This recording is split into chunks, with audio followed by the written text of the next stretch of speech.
Yes, all students, a very good morning and I wholeheartedly welcome you all for Enlightened Educators. And ಭಾಳಷ್ಟು ಜನ D C important question ಅಂತ ತುಂಬ ಕೇಳ್ತಿದ್ರಿ. So ಅವರೆಲ್ಲರಿಗೂ ಇದೊಂದು information. So D C important questions ಬಂದು ನಮ್ಮ ಟೆಲಿಗ್ರಾಮಲ್ಲಿ ಇದೆ. ಯೂಟ್ಯೂಬಲ್ಲಿ ನಾನು ಸಪ್ರೇಟಾಗಿ ಇಂಥ ವೀಡಿಯೋ ಮಾಡೋಕ್ಕೆ ಹೋಗಲ್ಲ. ಅದಕ್ಕೆ ಎಲ್ಲಿದೆ ಹೇಗೆ ಏನು ಅಂತ ನಿಮಗೆ ತಿಳಿಸ್ಕೊಡ್ತೀನಿ. If you all need it please to get it join to Telegram. ಓಕೆನಾ? ಸೊ ಇಲ್ಲಿ ನೋಡ್ಬೋದು, ನಾವು ಸ್ಕೀಮ್ ಆಫ್ ವ್ಯಾಲ್ಯೂಯೇಷನ್ನ ತೊಗೊಂಡಿದ್ದೀವಿ. ಒಂದು ಸ್ಕೀಮ್ ಆಫ್ ವ್ಯಾಲ್ಯೂಯೇಷನನ್ನು ತೊಗೊಂಡು ಅದರಲ್ಲಿ ನಾನು ಈ ಥರ ಗುರುತು ಹಾಕ್ಕೊಟ್ಟಿದ್ದೀನಿ questions. Right, I have put a ಕ್ವಶನ್ಗೆ ಗುರ್ತು ಹಾಕ್ಕೊಟ್ಟಿದ್ದೀನಿ ಈ ಥರ ನೋಡಿ. ಸೊ ಈ ಥರ ಗುರ್ತು ಹಾಕ್ಕೊಟ್ಟಿರೋವಂಥ ಕ್ವಶನ್ಗಳೆಲ್ಲ ಇಂಪಾರ್ಟೆಂಟ್ ಕ್ವಶನ್ಸು. ಸೊ ಇದಿಷ್ಟನ್ನು ನೀವು ಪ್ರಾಕ್ಟೀಸ್ ಮಾಡಬೇಕಾಗುತ್ತೆ. ಸೊ ಫಸ್ಟು 1A 1B ಗುರ್ತು ಹಾಕ್ಕೊಟ್ಟಿರೋದು. It's one module 1 part A and this 3A 3B and 4A 4B is for what? Module 1 part B, that is signaling or AWGN channel. And first part ಏನು low pass to band pass representation ಏನು ಇದೆಯಲ್ಲ ಅದು. Okay, and the third chapter is digital modulation techniques, module 2. So module 3 ಇಲ್ಲೇನಿದೆ, that is your module 2, that is digital modulation techniques. So ಅದರದ್ದು ಗುರ್ತು ಹಾಕ್ಕೊಟ್ಟಿದ್ದೀನಿ. ಇದೇ ಥರ ಎಲ್ಲದಕ್ಕೂ ನಾನು ಗುರ್ತು ಹಾಕಿ ಇಲ್ಲಿ ಫಾರ್ವರ್ಡ್ ಮಾಡಿದ್ದೀನಿ. Right, how many? 1 2 3 4 5 6 7 8 ಹಾಕಿ ಕೊಟ್ಟಿದ್ದೀನಿ. ಐ ಹೋಪ್ ನಾನು ಸೇಮ್ನು ಕೂಡ ಹಾಕಿದ್ನಾ? ಸೇಮ್ನು ಕೂಡ ಹಾಕ್ಬಿಟ್ಟಿದ್ದೀನಿ. Wait a minute, I will just check. I will just eliminate and tell how many is present. Right, ಇದೊಂದಿದೆ ನೋಡ್ಕೋಬೋದು. ಇದು ಕೂಡ ಗುರ್ತು ಹಾಕ್ಕೊಟ್ಟಿದ್ದೀನಿ. ಹಿಲ್ಬರ್ಟ್ ಟ್ರಾನ್ಸ್ಫಾರ್ಮ್ ಮೇಲೆ ಹೆಚ್ಚು ಕಮ್ಮಿ ಪ್ರಾಪರ್ಟಿ ಮತ್ತು ಪ್ರಾಬ್ಲಮ್ ಕೇಳ್ತಾರೆ. And this one also he'll ask you ಯಾವ್ದ್ರ ಮೇಲೆ ಪ್ರಾಬ್ಲಮ್ಮು ಅಂತಂದರೆ I will just tell you what. Okay, ನಾವು ಜಸ್ಟ್ ಅ ಮಿನಿಟ್, ಇದೊಂದು ಆ್ಯಂಡ್ ಇಲ್ಲಿ ನೋಡಿ, ಹಿಲ್ಬರ್ಟ್ ಟ್ರಾನ್ಸ್ಫಾರ್ಮ್ ಮೇಲೆ ಹೆಚ್ಚು ಕಮ್ಮಿ ಪ್ರಾಬ್ಲಮ್ಸೇ ಕೇಳಿದ್ದಾರೆ. ಸೊ ಹಾಗಾಗಿ ದಯವಿಟ್ಟು ಹಿಲ್ಬರ್ಟ್ ಟ್ರಾನ್ಸ್ಫಾರ್ಮ್ ಬಿಡೋಣ. ಗ್ರಾಮ್ ಸ್ಕಿಮಿಟ್ ಆರ್ಥೋಗೊನಲೈಸೇಷನ್ ಮೇಲೂ ಪ್ರಾಬ್ಲಮ್ನ ಕೇಳಿದ್ದಾರೆ. ಓಕೆನಾ? ಆ್ಯಂಡ್ ಈ ಮಾಡ್ಯೂಲ್ 3 ಚೆನ್ನಾಗಿದೆ. ಫಸ್ಟು ಮಾಡ್ಯೂಲ್ 2 ಚೆನ್ನಾಗಿದೆ. ನಿಮಗೆ ಮಾಡ್ಯೂಲ್ 2 ಯಾಕೆ ಚೆನ್ನಾಗಿದೆಯಪ್ಪ ಅಂತ ಹೇಳಿದ್ರೆ, ಮಾಡ್ಯೂಲ್ 2ನಲ್ಲಿ ಬರೀ QPSK BPSK ಅವೆಲ್ಲ ಇದೆ ಆ್ಯಂಡ್ ಅದರಲ್ಲಿ ಬರೀ ಡಿರೈವೇಷನ್ಸ್ ಇದೆ. ಸೊ ಹಾಗಾಗಿ ಇದರಲ್ಲಿ direct to direct question expect ಮಾಡ್ಬೋದು. ಆದರೆ ಇಲ್ಲೇನಾಗುತ್ತೆ, ನಿಮಗೆ ಗ್ರಾಮ್ ಸ್ಕಿಮಿಟ್ ಆರ್ಥೋಗೊನಲೈಸೇಷನಲ್ಲಿ ಏನಾಗುತ್ತೆ ಅಪ್ಪ ಅಂತ ಹೇಳಿದ್ರೆ, ಈ ಥರ ಒಂದಿಷ್ಟು ಡ್ರಾಯಿಂಗ್ಗಳು ಬರೋ ಅಂಥದ್ದು ಆ್ಯಂಡ್ ಹಿಲ್ಬರ್ಟ್ ಟ್ರಾನ್ಸ್ಫಾರ್ಮಲ್ಲಿ ಒಂದಿಷ್ಟು ಪ್ರಾಬ್ಲಮ್ಸ್ಗಳು ಬರೋ ಅಂಥದ್ದು ಇವೆಲ್ಲ ಆಗುತ್ತೆ. ಸೊ ಹಾಗಾಗಿ ಮಾಡ್ಯೂಲ್ 2ನಲ್ಲಿ ಡೈರೆಕ್ಟ್ ಟು ಡೈರೆಕ್ಟ್ ಕ್ವಶನು, ಸ್ವಲ್ಪ ಮಾಡ್ಯೂಲ್ 2 ಮೇಲೆ ಹೆಚ್ಚಿನ ಕಾನ್ಸಂಟ್ರೇಷನ್ ಮಾಡಿ. ಬಿಕಾಸ್ ನನಗೂ ಅರ್ಥ ಆಗುತ್ತೆ, ಬಿಕಾಸ್ ನಾನು ಇವಾಗಲೇ ಇದನ್ನು ಓದಿ ಬಂದಿರೋದು. ಆಯಿತಾ? ಇದೇನಿದು ಮ್ಯಾಮ್ ಇವಾಗ ಓದಿ ಬಂದಿದ್ದಾರೆ ಅಂತ ಹೇಳ್ತಿದ್ದಾರೆ ಅಂತ ಯೋಚನೆ ಮಾಡಬೇಡಿ. ನಮ್ಮ ಒಂದು PGಯಲ್ಲಿ this subject was there, advanced version ಅಂತ ಹೇಳಿ ಹಾಕಿದ್ರು. ಬಟ್ ದ ಸೇಮ್ ಥಿಂಗ್ ಅಂದರೆ ಈ ಮಾಡ್ಯೂಲ್ 2 ಏನಿದೆ ಅದೇ ಸೇಮ್, ಅದೇ ಡಿಜಿಟಲ್ ಮಾಡ್ಯುಲೇಷನ್ ಟೆಕ್ನಿಕ್ ಅದೇ ಸೇಮು. ಆ್ಯಂಡ್ ಮತ್ತು ಮಾಡ್ಯೂಲ್ 5 ಕೂಡ same, principle of spread spectrum ಅಂತ ಇತ್ತು ಹಳಬ್ರಿಗೆ, ಅದೇ ಸೇಮ್. ಸೊ ಹಾಗಾಗಿ ನಮ್ಗೆ ಅಡ್ವಾನ್ಸ್ ವರ್ಷನ್ ಅಂತ ಹಾಕಿದ್ರು ಇದೇ ಇತ್ತು ಸಿಲೆಬಸ್ಗೆನಾ. ಸೊ ಹಾಗಾಗಿ ಇದೊಂದು ಮ್ಯಾಟರ್ ಅಂತ ಹೇಳ್ಬೋದು. ಆ್ಯಂಡ್ ನೆಕ್ಸ್ಟ್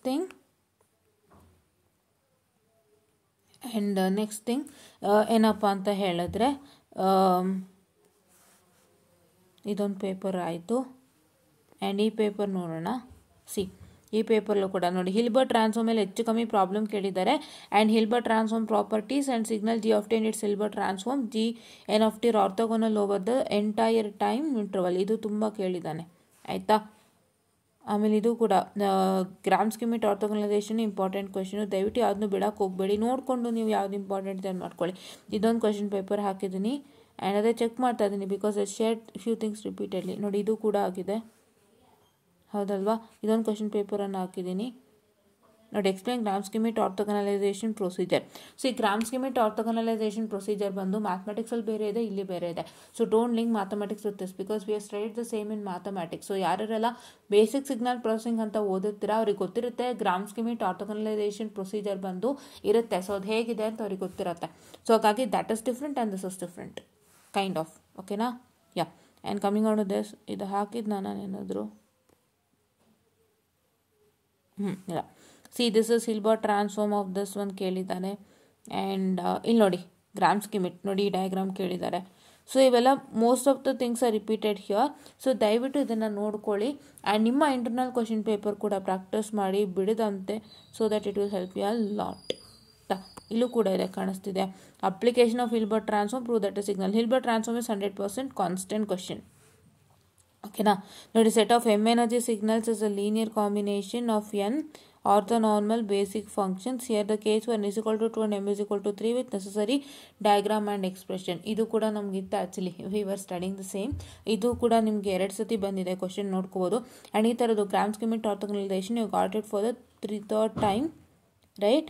ಹೀಗೆ ನೀವು ಕ್ವಶನ್ಸ್ ನೋಡ್ಕೋಬೇಕು, ಎಷ್ಟು ಸಲ ಬಂದಿದೆ ಏನು ಅಂತ ಎಲ್ಲಾದ್ರೂ ನೋಡ್ಕೊಳ್ಳಿ ಆಯಿತಾ.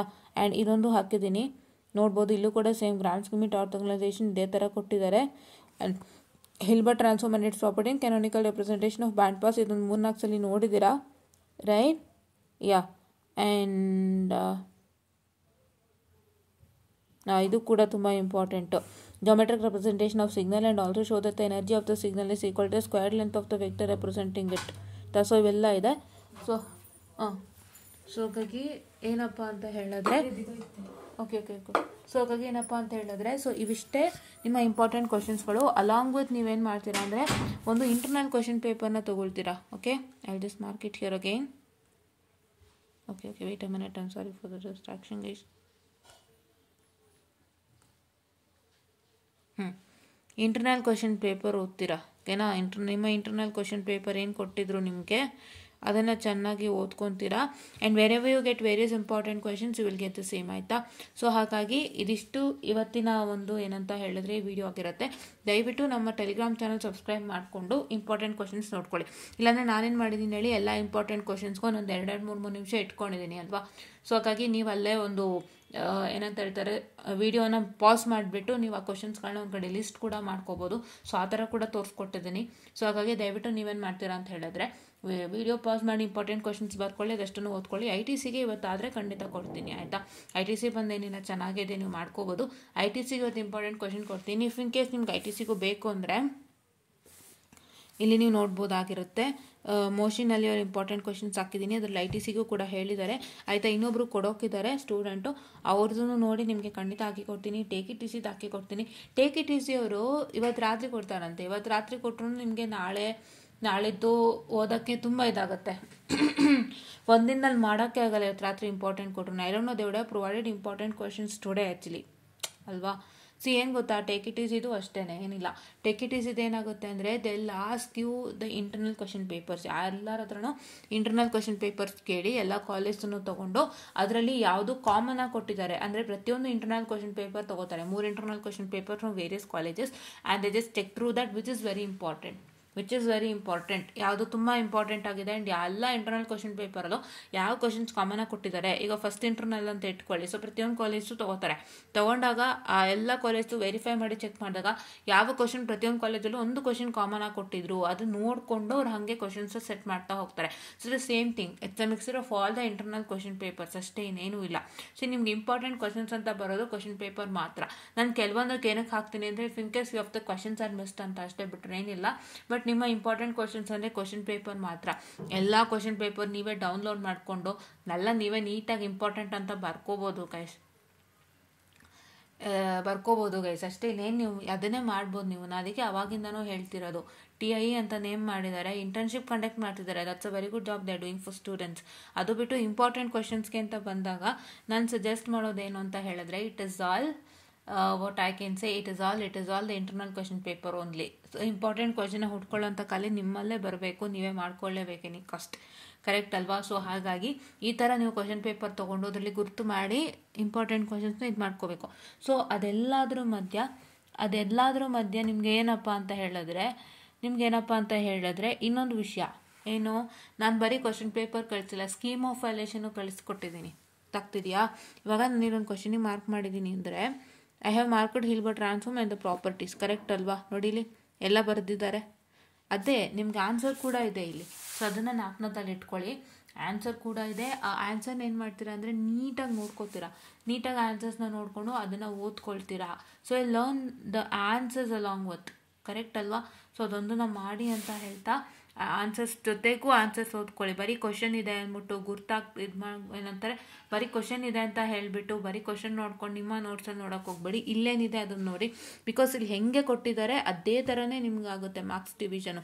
ಇದಕ್ಕೆ ಹೇಳೋದು ಸ್ಕೀಮ್ ಆ್ಯಂಡ್ ಸೊಲ್ಯೂಷನ್ ನೋಡಿದಾಗ ಏನೇನು ಲಾಭಗಳಾಗುತ್ತೆ ಅಂದರೆ it's all that you will understand what are the ಕ್ವಶನ್ಗೆ ಹೆಂಗೆ ಆನ್ಸರ್ ಬರೆದಿದ್ದಾರೆ ಆ್ಯಂಡ್ ಯಾವ ಪಾರ್ಟಿನ ಆನ್ಸರ್ಗೆ ಹೆಚ್ಚು ಮಾರ್ಕ್ಸನ್ನು ಕೊಟ್ಟಿದ್ದಾರೆ.